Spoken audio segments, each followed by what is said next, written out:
Здравейте, скъпи приятели и абонати на канала! Днес ще засегнем една тема, която вълнува и тревожи мнозина от вас, особено пенсионерите и техните близки. Въпросът, който витае във въздуха и поражда толкова много несигурност е: може ли моето жилище, моят дом да бъде отнето след смъртта ми? Тази информация е не просто важна, тя е критична за всеки един собственик на имот, за да защитите своето наследство и да осигурите спокойствие за вашите наследници. Призовавам ви да останете до края на видеото, защото ще разгледаме в детайли всички аспекти на проблема, ще ви дам конкретни примери и, разбира се, практични съвети какво точно трябва да направите. За да не пропуснете нищо, абонирайте се за канала още сега и, разбира се, оставете един палец нагоре, за да достигне това видео до повече хора. Основният въпрос, който поражда толкова много притеснения, е свързан с възможността държавата или други институции да претендират за вашето имущество след смъртта ви. Нека първо да изясним какво беше положението доскоро и какво се промени или какво се говори, че се е променило. Традиционно в България наследственото право е ясно. Имуществото на починалия се предава на неговите законни наследници, които са определени от Закона за наследството. Това са съпругът или съпругата, децата, внуците, родителите и т.н. При липса на такива, наследството може да отиде при братя и сестри, племенници и така нататък.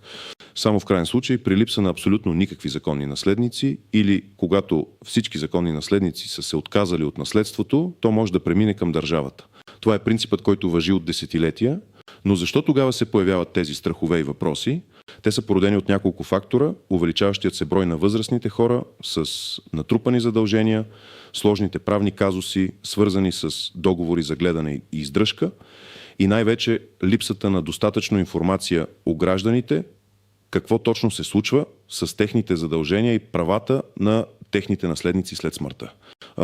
Често се забравя, че наследството включва не само активи, като имоти, пари в банки, движимо имущество, но и пасиви, всички дългове и задължения, които е имал наследодателят. И ето тук идва същината на проблема, която ще разгледаме в дълбочина. Сега да навлезем в същинската част и да разгледаме какво точно трябва да знаете, кой трябва да се притеснява и кой не. Нека да разграничим ясно различните ситуации. На първо място, кой не бива да се притеснява? Ако вие нямате никакви дългове, нито към банки, нито към комунални дружества, нито към общината за данъци, нито към частни лица и имате ясно определени наследници, които са готови да приемат вашето наследство, тогава нямате основания за сериозни притеснения.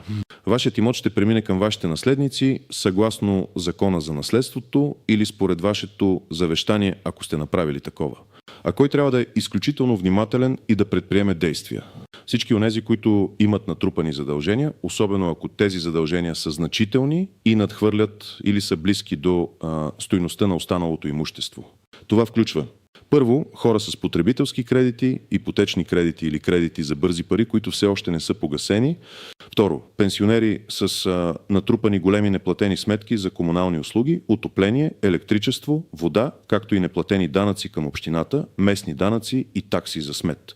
Трето, лица, които са подписали договори за гледане и издръжка, без да разбират напълно техните последици или пък ако има съмнения за некоректно изпълнение на тези договори от страна на гледача.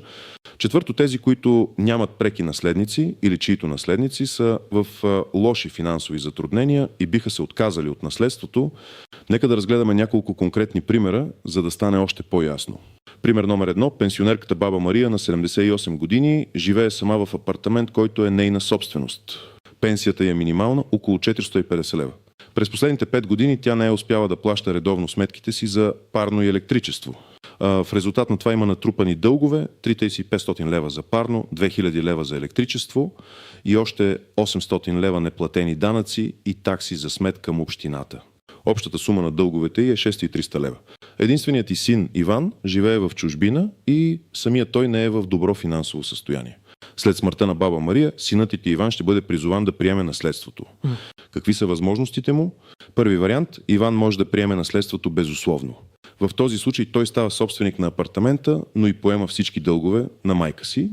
Ако стойността на апартамента е, да речем, 100 000 лева, а дълговете са 600-300 лева, на пръв поглед изглежда изгодно, но ако Иван няма тези 600-300 лева в наличност, за да погаси дълговете, кредиторите, Топлофикация, електроразпределително дружество, общината могат да започнат съдебно дело срещу него като наследник и да поискат принудително изпълнение върху имуществото, включително апартамент. апартамента.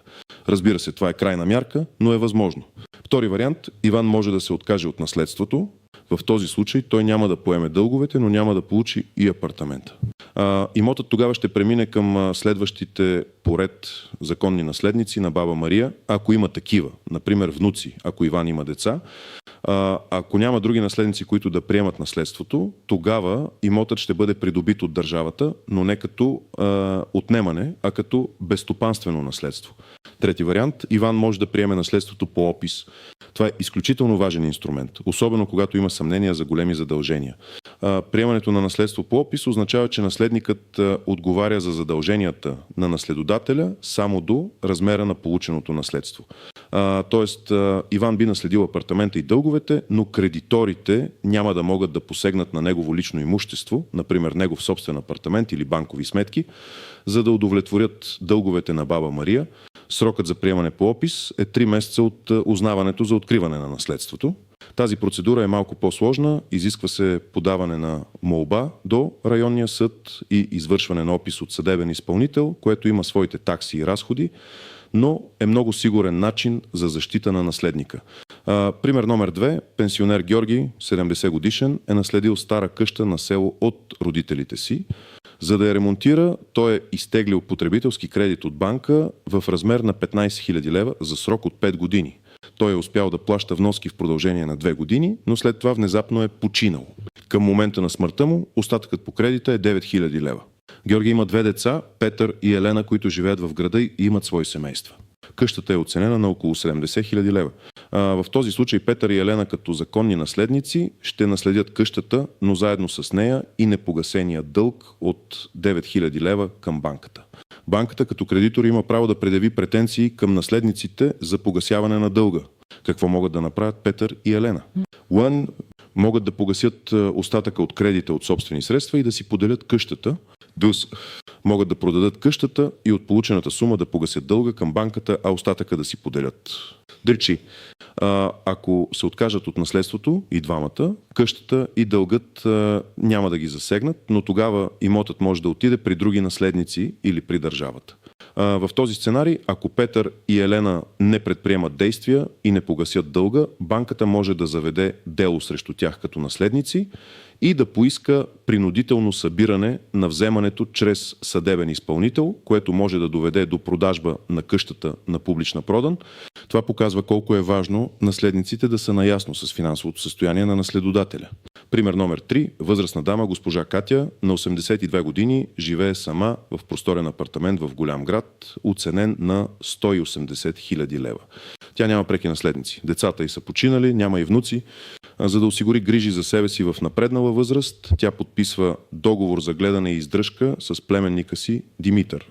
Съгласно договора, тя прехвърля собствеността върху апартамента си на Димитър, като си запазва правото на ползване до края на живота си.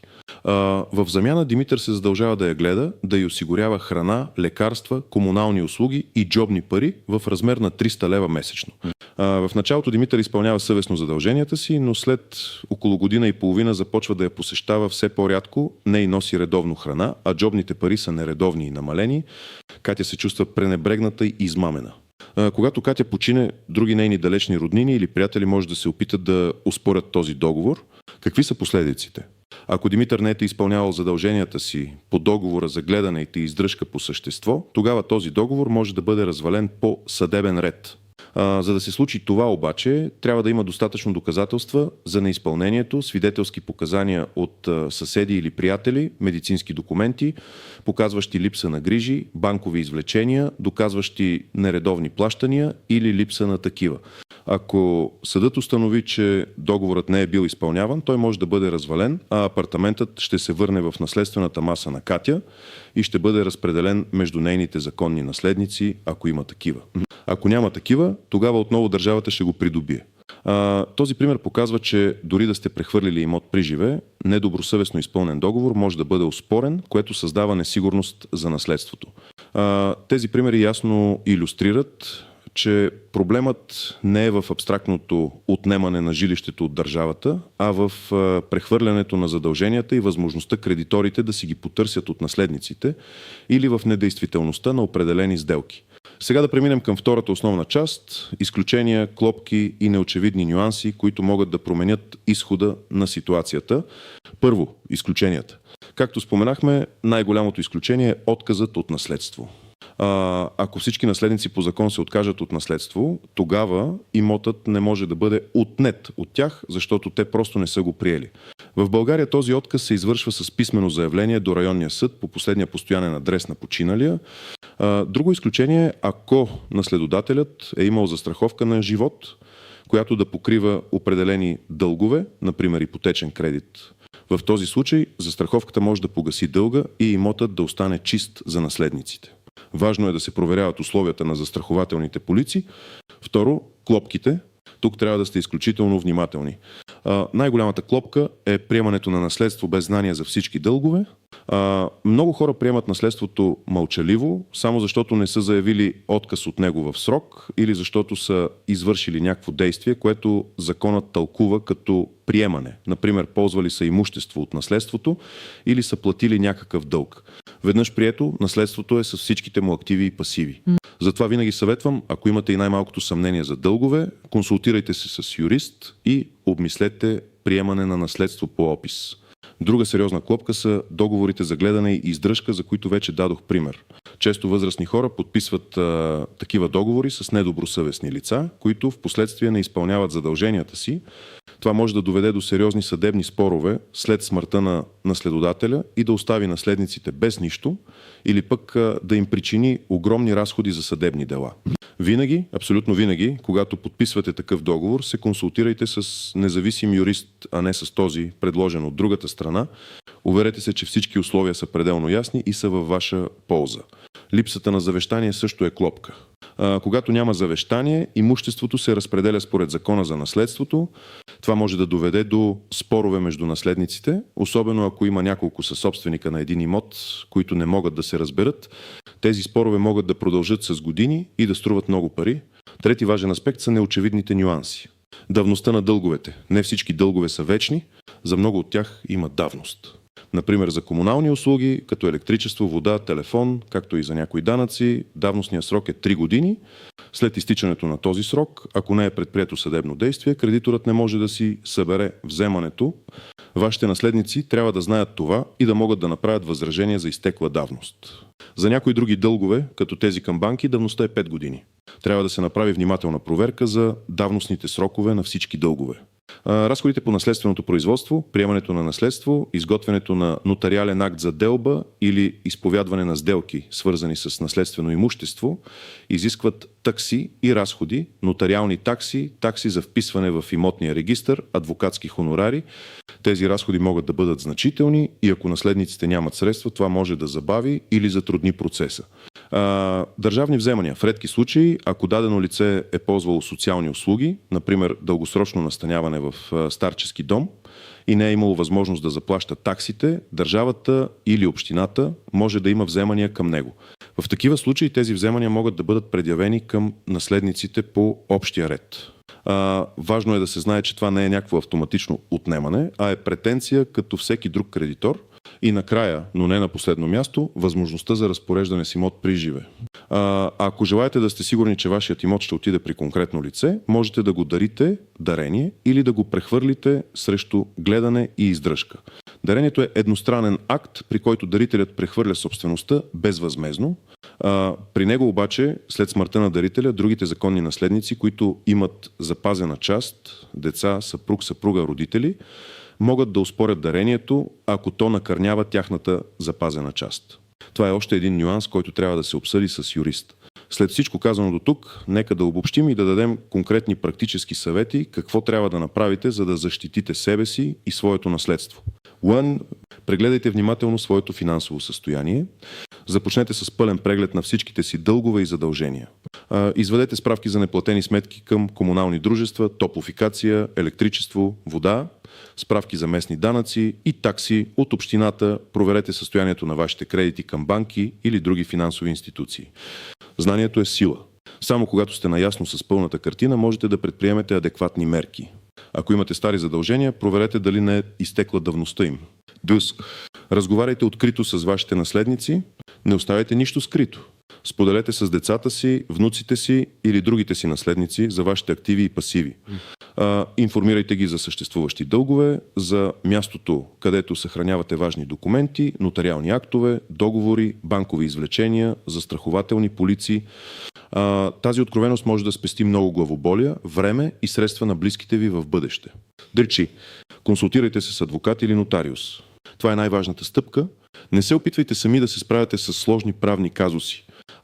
Ако имате дългове, ако сте подписали или обмисляте да подпишете договор за гледане и издръжка или просто искате да сте сигурни, че вашето имущество ще бъде разпределено според вашите желания, потърсете квалифицирана правна помощ. Един опитен адвокат може да ви консултира за изготвяне на завещание, за възможностите за прехвърляне на имущество при живе, дарение, договор за гледане и издръжка и да ви обясни всички рискове и ползи. Той ще ви насочи как да защитите правата си и тези на вашите наследници по най-добрия начин. Уважаеми зрители, надявам се тази информация да е била изчерпателна и полезна за вас. Не забравяйте, че ключът към спокойствието е в информираността и проактивните действия. Не чакайте проблемите да се появят, а ги предотвратете. Вашето жилище е плод на дългогодишен труд и не трябва да допускате то да бъде застрашено заради липса на информация или превантивни мерки. Сега е ваш ред да споделите какво мислите по темата.